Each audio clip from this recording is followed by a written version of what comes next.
আসসালামু আলাইকুম রহমতুল্লাহি ওয়া বারাকাতুহু। প্রিয় দর্শক সবাই কেমন আছেন? আশা করছি সবাই অনেক, অনেক ভালো আছেন।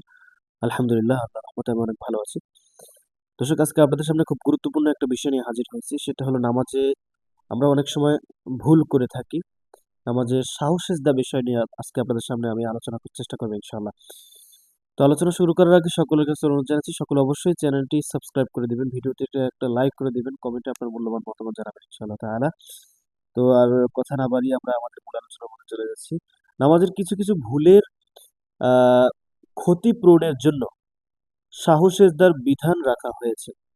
এ বিষয়ে মূল কথা এই যে, ভুলে বা ইচ্ছাক্রমে নামাজের কোনো রোকন ছেড়ে দিলে নামাজই বাতিল হয়ে যায়।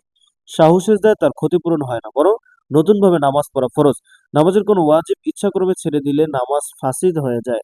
সাহু-সিজদায় তার ক্ষতিপূরণ হয় না, বরং নামাজ দোহরানো ওয়াজিব।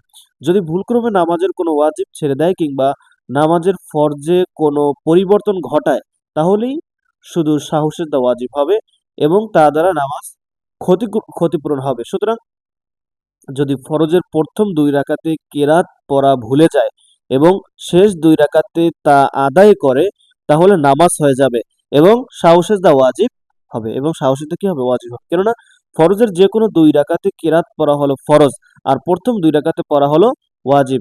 যদি নফল ও বিতরের কোনো ১ রাকাতে এবং ফরজের প্রথম ২ রাকাতে বা ১ রাকাতে ফাতিহা ভুলে যায় কিংবা ফাতিহার সঙ্গে সূরা মেলাতে ভুলে যায়, তাহলে সাহু-সিজদা ওয়াজিব হবে। তাহলে কি হবে? সাহু-সিজদা যদি সূরা ভুলে যায়। ৩য় নম্বরে যদি ফাতিহা ২ বার পড়ে, তাহলে সূরাকে বিলম্ব যুক্ত করার কারণে সাহু-সিজদা ওয়াজিব হবে।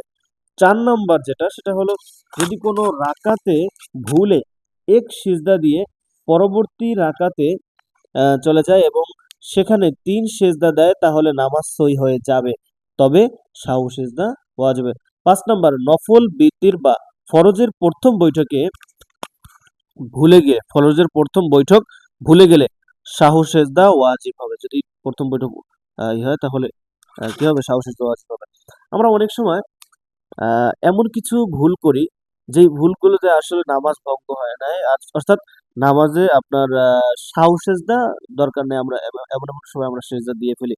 কিন্তু এমন, এমন সময় আমরা সিজদা দেই না, যে সাহু-সিজদা দেই না যেটা আমাদের নামাজে সাহু-সিজদা দরকার হয়েছে কিন্তু আমরা সাহু-সিজদা দেই না। তো এই যে আমি আলোচনা করতেছি এই বিষয়গুলো থেকে একদম পরিষ্কার হয়ে যাবে যে কোন জায়গায় সাহু-সিজদা দিতে হবে, কোন জায়গায় সাহু-সিজদা দিতে হবে না। এজন্য অনুরোধ থাকবে আপনারা আলোচনাগুলো খুব গুরুত্ব সহকারে এবং মনোযোগ দিয়ে শোনার চেষ্টা করবেন ইনশাআল্লাহ তাআলা।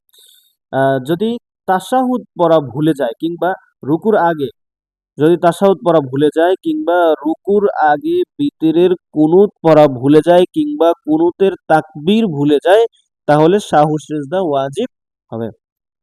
৭ নাম্বার ইমাম যদি ভুলে জাহরি নামাজে সিররি কিরাত পড়েন কিংবা সিররি নামাজে জাহরি কিরাত পড়েন, তাহলে সেজদা ওয়াজিব হবে।